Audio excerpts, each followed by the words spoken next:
Merhaba, ben Enes. Bugün Mi Band 6 incelemesini ve Mi Band 5 ile karşılaştırmasını yapacağız.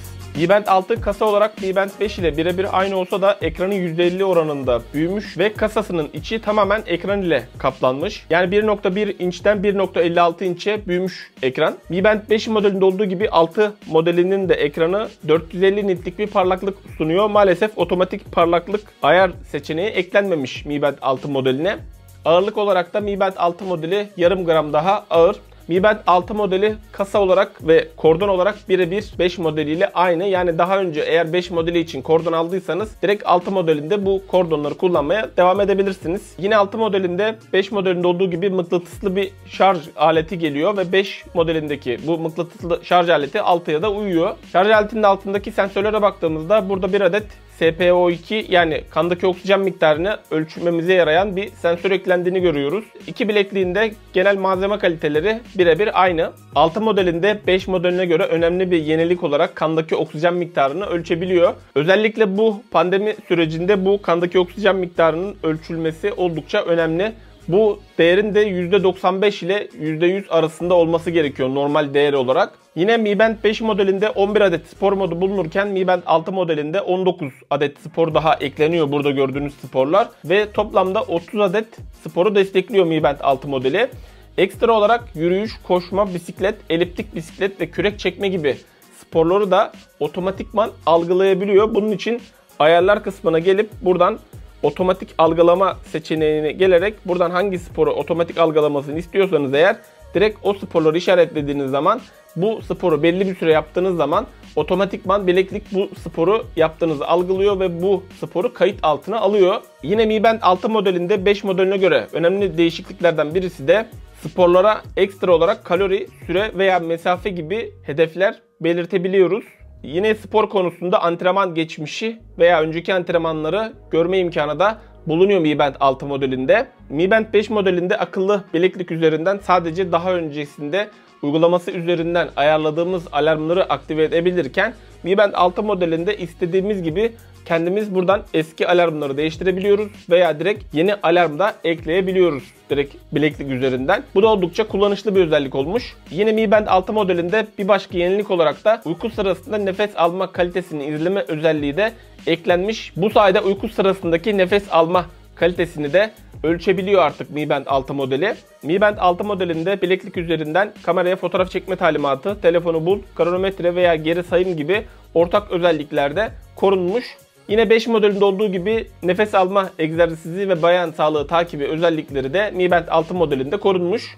Mi Band 6 modelinde şu an itibariyle Türkçe dil desteği bulunmuyor. Önümüzdeki süreçlerde mutlaka Türkçe dil desteği de eklenecektir. Bu arada bilekliğin NFC sürümü şu an Çince, global olarak NFC sürümü henüz çıkmadı. Batarya olarak Mi Band 5 modelinde olduğu gibi 125 mAh'lik bir kapasite bulunuyor Mi Band 6 modelinde de. Ancak ekran büyüdüğü için pil tüketimi açısından Mi Band 5 modeli 20 gün gibi bir kullanım imkanı sunarken Mi Band 6 modelinde 14 güne düşmüş bu süre. Ve ben Mi Band 6 modelini bütün sağlık takip kısımları açık bir şekilde 5 gün boyunca kullandım ve şarjım bitti. Yani bu şekilde nabız ölçümü, stres ölçümü gibi otomatik bütün sağlık takip verilerini açtığınız zaman şarjınız çok hızlı bir şekilde bitiyor. Onun haricinde bu otomatik nabız takibi veya stres takibi gibi özellikleri kapattığınız zaman 2 haftaya yakın bir yine kullanım imkanı elde edebiliyorsunuz. Ancak yine de Mi Band 5 modeline göre ekranı büyüdüğü için ve pil de aynı kaldığı için bir miktar daha az gidiyor Mi Band 6'nın şarjı. 6 modelde 5 modelinde olduğu gibi aynı seviyede suya karşı dayanıklı. Ekranı yine sağ ve sola kaydırdığımız zaman kısa yolları ekleyebiliyoruz ve bunu uygulaması üzerinden de istediğimiz gibi özelleştirebiliyoruz bu kısa yolları. Mi Band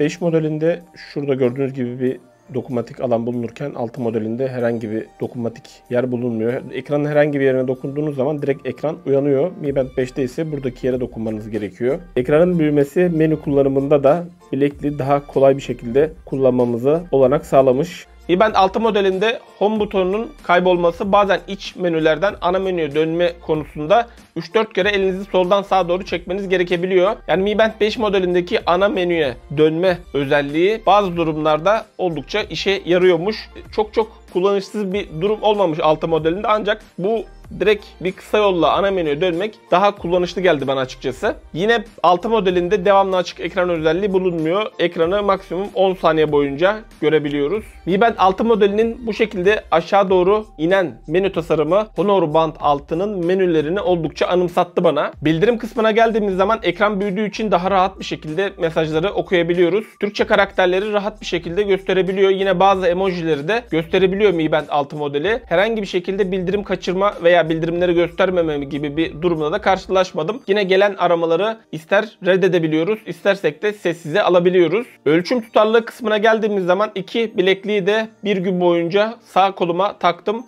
Ve burada gördüğünüz gibi iki bileklik arasında Mi Band 6 modeli 245 adım daha fazla ölçtü. Uyku takibi olarak da iki bilekliği de sağ koluma takarak bir gün test ettiğimde Mi Band 5 modeli uykuya dalma süremi 14 dakikalık bir geç olarak tespit etti. Onun haricinde ara uyanmaları ikisi de aynı şekilde ölçtü. Ancak REM ve derin uyku sürelerinde iki bileklikte de farklılık söz konusu. Yine parmaktan nabız ölçeriyle yaptığım nabız testinde ise 5 modeli ile 6 modeli neredeyse birebir aynı sonuçları verdiler. Uygulama kısmına geldiğimiz zaman Mi Band 6 modelinde 5 modeline göre önemli bir değişiklik olarak yine Xiaomi'nin bazı akıllı saatlerinde kullanılan Mi Watch Lite uygulaması ile de Mi Band 6 modelini kullanabiliyoruz. Yine Mi Fit uygulamasını da kullanmaya devam edebilirsiniz. Uyku, adım ve sağlık verilerimizin detaylı analizini, bilekliğin bildirim ve diğer detaylı ayarlarını da ulaşabiliyoruz bu uygulama üzerinden. Yine mağaza kısmından da bilekliğin istediğimiz gibi temalarını özelleştirebiliyoruz veya direkt ekrana özel bir resim ekleyebiliyoruz. Şu an mağazadaki çoğu tema Çinlilere özel gibi dursa da arada güzel temalar da bulunuyor. İleride mutlaka daha yeni temalar da eklenecektir. Evet, fiyat kısmına geldiğimiz zaman yurt dışında Mi Band 5 modeli ile 6 model arasında 10 dolarlık bir fiyat farkı bulunuyor. Maalesef Türkiye'de bu fiyat farkı 150 ile 200 TL arasında. Yani elinizde 4 modeli varsa 6 modeline geçebilirsiniz. Ancak 5 modelinden bence 6 modeline geçmeye çok da bir gerek yok. Çok majör bir yükseltme yapılmamış. Tasarım olarak ekranın enlemesine biraz daha büyümesini isterdim açıkçası. Mi Band serisi akıllı bileklik sektörünün Selpa gibi, yani ilk akla gelen markası ve adamlar üzerine koya koya ilerliyorlar. Değişiklikler çok fazla gibi gözükmese de ekranın kasa içerisine tamamen kaplaması bilekliği daha ciddi anlamda kullanışlılığını arttırmış diyebilirim. Seneye Mi Band 7 modelinde Honor Band 6 tasarımında bir bileklik görürsek eğer oldukça hoş olur açıkçası.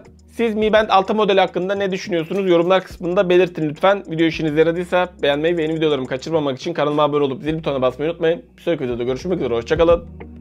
Kendinize iyi bakın. Alo, Mi Band 12 hazır mı? Tamam. Bakın 0.01 inç büyütün ekranı. İçine de 2 tane özellik koyun. Bir de altına şey yazın. Sensörlerinde bir geliştirme yaptık deyin. Paketleyin, gönderin.